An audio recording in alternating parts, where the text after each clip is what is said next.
Hola, en esta ocasión vamos a hablar sobre las teorías psicológicas aplicadas a la educación. Las teorías cognitivas del aprendizaje durante la primera mitad del presente siglo floreció la investigación sobre el aprendizaje principalmente dentro de la teoría conductista. Y las teorías del aprendizaje ejercieron una fuerte influencia en la investigación y en la práctica de muchas y diferentes esferas de la psicología y la educación. Las teorías cognitivas intentan explicar los procesos de pensamiento y las actividades mentales que mediatizan la relación entre el estímulo y la respuesta.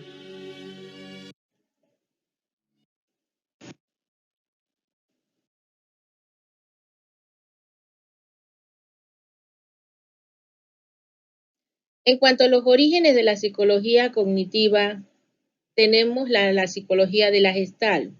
Aunque la psicología cognitiva, como cualquier otra disciplina, encuentra sus raíces en diversos campos, que podemos decir que uno de los precursores más importantes fue la psicología de la Gestalt, surgida en Alemania y que tuvo su mayor influencia en los años 1920 y 30. Estos estudiosos plantearon que el aprendizaje y la conducta subsecuente ocurren gracias a un proceso de organización y reorganización cognitiva del campo perceptual, proceso en el cual el individuo juega un rol activo. Este planteamiento implica que durante el procesamiento de los estímulos, los sujetos agregan algo a la simple percepción, la organizan de determinada forma para poder percibir una unidad o totalidad.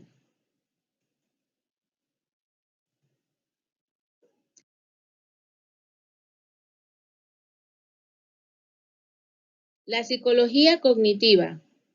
El cognitivismo está presente hoy con gran fuerza en la psicología de la educación, especialmente a través de conceptos tales como la importancia de los aprendizajes previos, el aprendizaje significativo, el rol activo del sujeto como constructor de su conocimiento y el desarrollo y la estimulación de estrategias cognitivas y metacognitivas.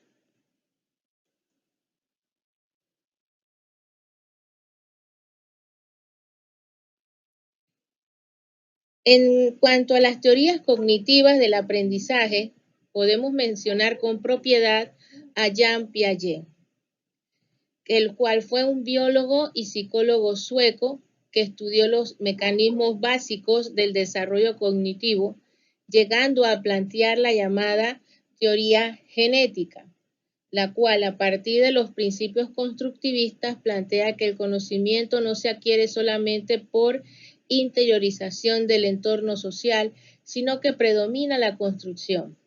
Piaget creía que los niños creaban su conocimiento cuando sus predisposiciones biológicas interactúan con su experiencia, siendo la construcción entonces un mecanismo de interacción entre la herencia y la experiencia que produce esta teoría y sus principios son los que subyacen su famosa y rememorada teoría del desarrollo cognitivo. Sus ideas sobre la teoría de desarrollo intelectual generaron una revolución en la educación.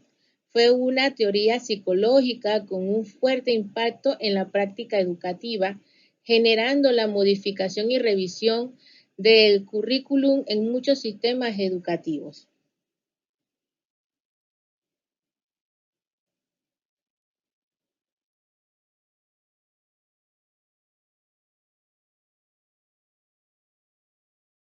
Los mecanismos básicos del desarrollo cognitivo se distribuyen en varios elementos.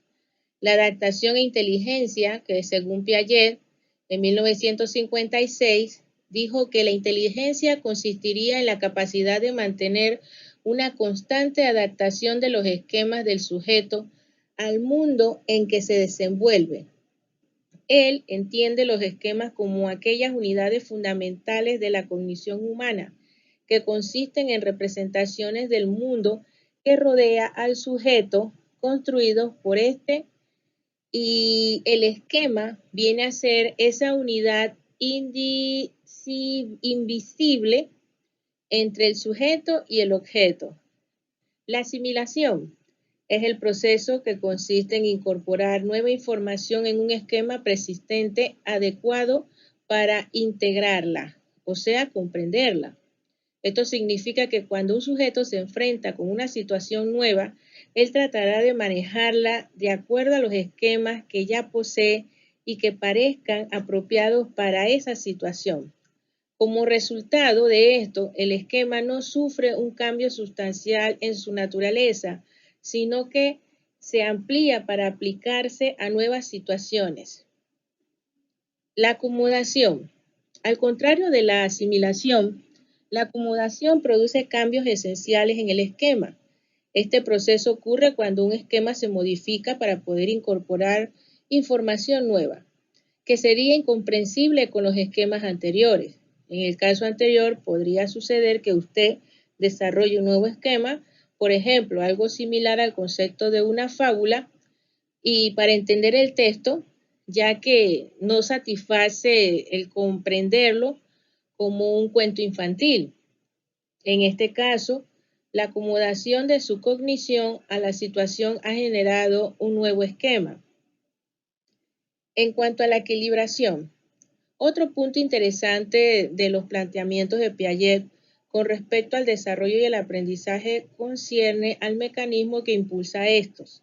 El impulso para el crecimiento y el aprendizaje no proviene, según Piaget, enteramente del medio ambiente, como ocurre en el conductismo. Por el contrario, este impulso está dado por la equilibración, una tendencia innata de los individuos a modificar sus esquemas de forma que les permitan dar coherencia a su mundo percibido. Finalmente, es importante destacar que Piaget atribuye a la acción un rol fundamental en el aprendizaje. El niño aprende lo que hace. La experiencia y manipulación del niño de los objetos le permitirá abstraer sus propiedades, cualidades y características. En cuanto a la teoría del desarrollo cognitivo, la teoría del desarrollo o modelo de estadios del desarrollo intelectual de Piaget es probablemente la fuente de mayor influencia en el estudio sobre el desarrollo cognitivo del niño. Este modelo fue publicado por primera vez en 1947 en su libro La psicología de la inteligencia, donde plantea la existencia de 4 etapas cualitativamente distintas del desarrollo cognitivo. Las 4 etapas corresponden a una etapa sensorio-motriz de 0 a 2 años, la etapa preoperacional de 2 a 7 años, la etapa operacional concreta que va de 7 a 12 años y una etapa llamada de las operaciones formales de 12 años en adelante. Algunas revisiones experimentales a la teoría de Piaget, según Breiner en el 2003, luego de revisar los principios y estadios planteados por Piaget, él desarrolló, en un documento pudo resumir 5 principios fundamentales. Dijo que el aprendizaje de los niños está limitado por las restricciones de cada etapa, que la existencia de restricciones en cada etapa significa que los niños pueden aprender conceptos relacionados con la edad y este aprendizaje variará significativamente en función del nivel cognitivo inicial del niño. La esencia del aprendizaje implica enseñar a los niños a aplicar nuevos contenidos a las estructuras que ellos ya han desarrollado. Los niños no pueden aprender a la fuerza a aplicar estructuras cognitivas que aún no tienen. La arquitectura cognitiva primero debe evolucionar por su cuenta. De estos principios se sigue que intentar enseñar a los niños conceptos que están más allá de su estadio de desarrollo cognitivo es una pérdida de tiempo y esfuerzo tanto para el profesor como para el alumno. Sin embargo, Breiner da cuenta de que muchos experimentos que se llevaron a cabo en Estados Unidos en la década de los 80 no corroboran estos principios. Leo Vygotsky y la zona de desarrollo próximo fue otra de las teorías que se desarrolló. Él fue un psicólogo soviético que trabajó hacia mediados de este siglo. Propuso, en cambio, una aproximación completamente diferente frente a la relación existente entre aprendizaje y desarrollo, criticando la posición comúnmente aceptada, según la cual el aprendizaje debería equipararse al nivel evolutivo del niño para ser efectivo.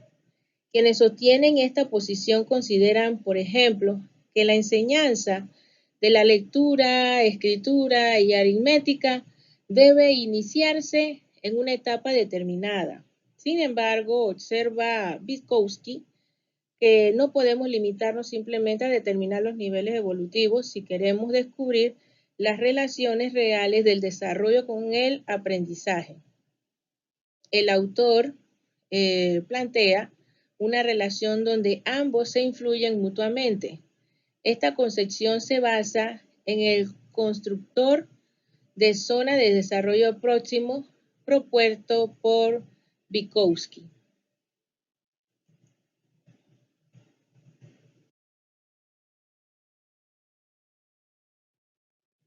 La teoría del procesamiento de la información surge a finales de la década de los 40, considerando a los sujetos como buscadores activos y procesadores de la información con que se relacionan.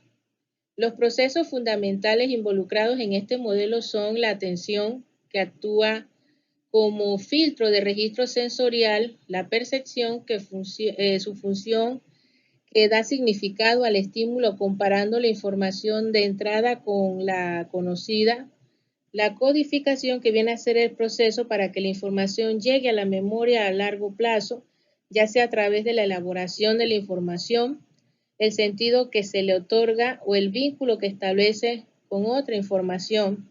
El almacenamiento, este se daría en los almacenes de corto y largo plazo. Recuperación, este proceso se llevaría a cabo gracias a la existencia de claves que estuvieran presentes al momento de la codificación.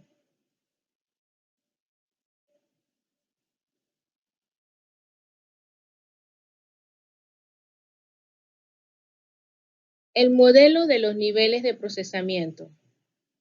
En lugar de considerar la memoria como un lugar, como una cadena de almacenes, se ocupa de la memoria según el tipo del proceso que transforma a la información entrante.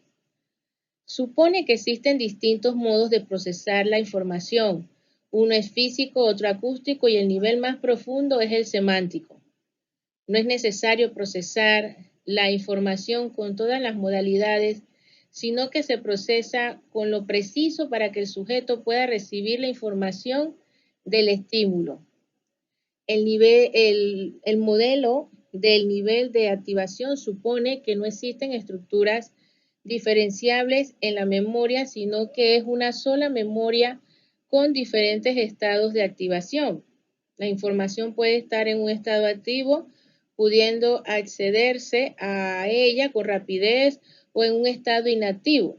Este modelo contempla que el almacenamiento y recuperación de la información de la memoria depende de la difusión de la activación, es decir, cuanto pueda una estructura activar a una adyacente según el grado de relación que existe entre ellas.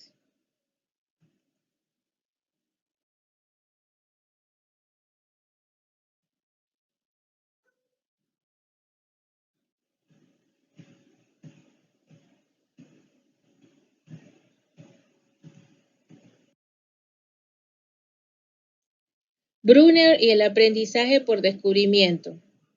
El psicólogo norteamericano Jerome Brunner también se dedicó al estudio del desarrollo intelectual de los niños, surgiendo de este interés además una teoría del aprendizaje. Brunner también postula que el aprendizaje supone el procesamiento activo de la información y que cada persona lo realiza a su manera. El individuo, para Brunner, atiende selectivamente a la información y la procesa y organiza de forma particular. Esta teoría de la instrucción se basa en 4 aspectos principales. La predisposición a aprender, considerada que el aprendizaje depende siempre de la exploración de alternativas. Por esta razón, una teoría de la instrucción debe ser capaz de explicar la activación, mantenimiento y dirección de esta conducta. La activación. Este es el componente que explica la iniciación de la conducta, de explorar alternativamente. Para Brunner, se basa principalmente en un grado adecuado de incertidumbre. Nos dice Brunner que la curiosidad es una respuesta a la incertidumbre y la ambigüedad. En cuanto al mantenimiento, una vez establecida la conducta, es necesario que ésta se mantenga. Para ello, es necesario que los beneficios percibidos de explorar las alternativas sean mayores que los riesgos. La dirección. Para que la exploración tenga dirección, es necesario conocer, al menos en forma aproximada, el objetivo de la tarea y la resolución de las alternativas. Debe proporcionar alguna información con respecto a dónde se encuentra el sujeto en relación a ese objetivo.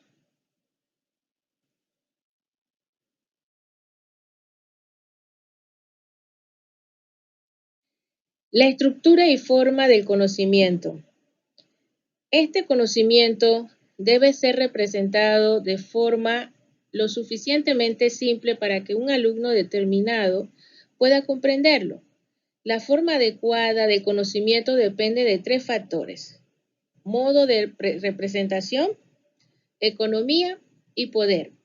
La adecuación de estas 3 características del conocimiento va a depender de las características del aprendiz, tanto como del tipo de materia que se desee enseñar. El modo de representación. Cualquier dominio de conocimiento puede ser representado de 3 formas. En primer lugar, puede representarse como un conjunto de acciones apropiadas para conseguir un resultado. A esto ha llamado Brunner representación enactiva. En segundo lugar, se puede representar el conocimiento a través de un conjunto de imágenes o gráficos que explican un concepto sin necesidad de definirlo en forma precisa. A esto se llama representación icónica. La secuencia de la presentación.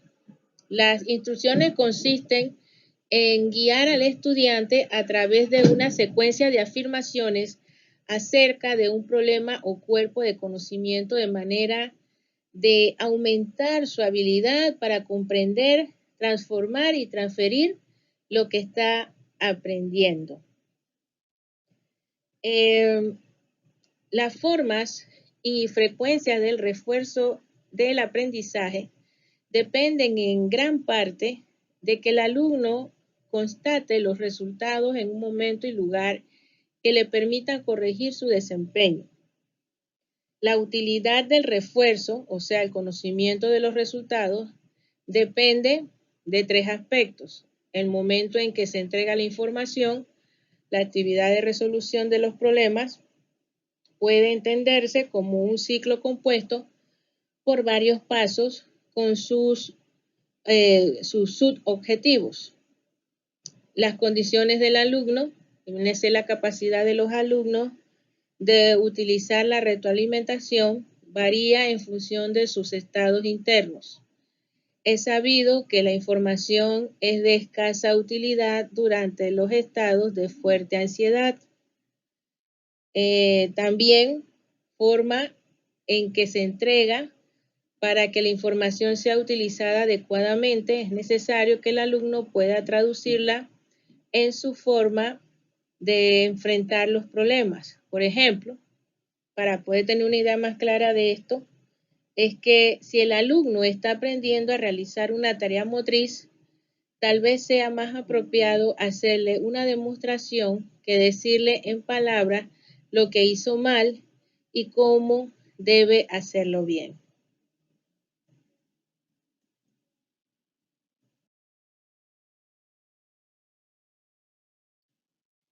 David Ausubel y el aprendizaje significativo. El norteamericano David Ausubel propone una explicación teórica del proceso de aprendizaje según el punto de vista cognitivo, pero tomando en cuenta además factores afectivos tales como la motivación. Para él, el aprendizaje significa la organización e integración de información. La estructura cognitiva viene a ser, pues, la forma como el individuo tiene organizado el conocimiento previo a la instrucción. Es una estructura formada por sus creencias y conceptos, lo que debe ser tomado en consideración a planificar la instrucción de tal manera que puedan servir de anclaje para conocimientos nuevos en el caso de ser apropiados o puedan ser modificados por un proceso de transición cognitiva o cambio conceptual. Sus conceptos más importantes son el aprendizaje significativo, que es el concepto más importante de la teoría de Ausubel, que es el que de aprendizaje, este aprendizaje es el que ocurre cuando la nueva información se enlaza con las ideas pertinentes de afianzamiento para esta información nueva, que ya existen en la estructura cognitiva de que va a aprender.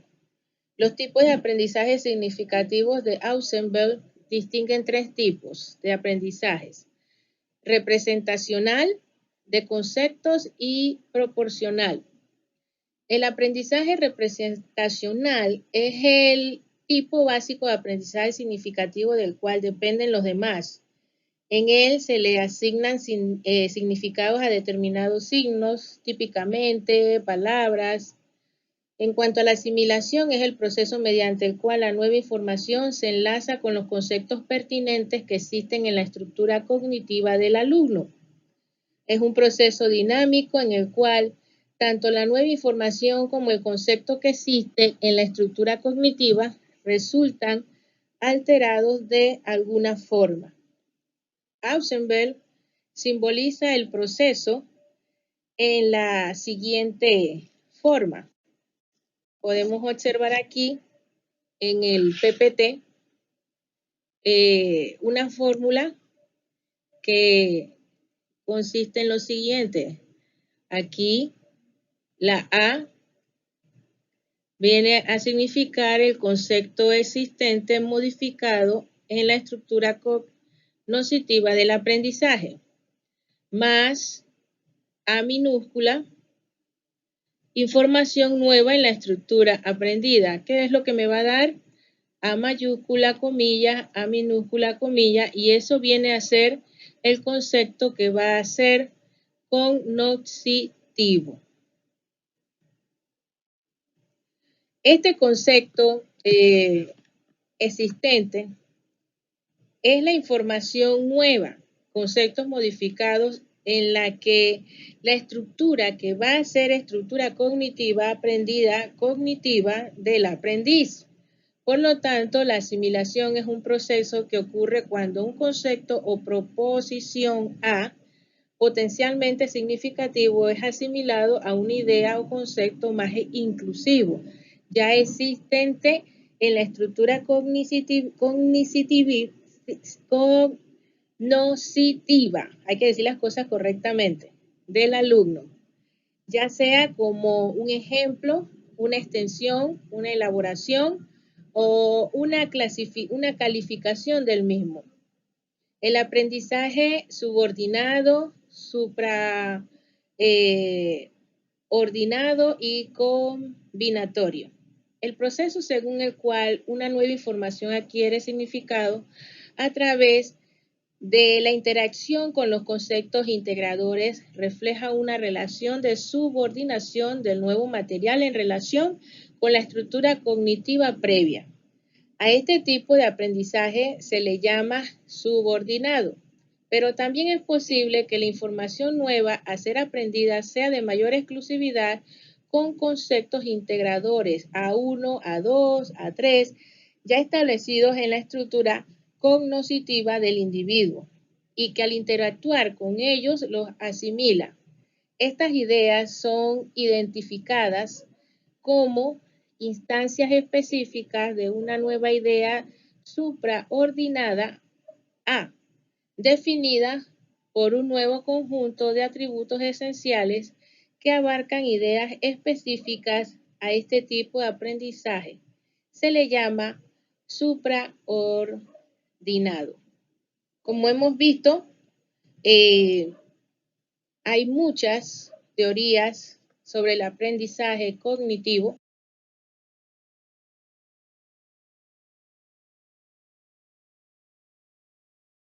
y todas son importantes y todas han aportado varios principios, aspectos, conceptos, fundamentos que no se tenían.